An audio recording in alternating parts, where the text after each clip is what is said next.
நேரம் வந்துருச்சு. நான் பரலோகத்தில் உள்ள என் பிதாவின் சித்தத்தை செய்யணும். உங்க எல்லாருக்கும் பல கேள்விகள் இருக்கும் எனக்கு தெரியும்.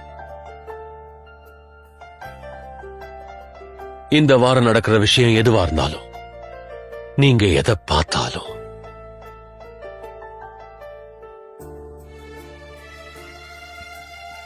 உணர்ந்தாலும், நினைச்சாலும்,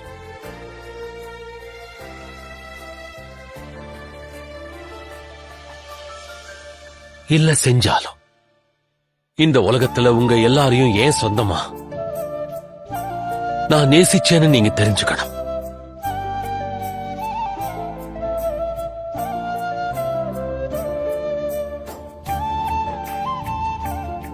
உங்களை கடைசி வர நேசிப்பேன்.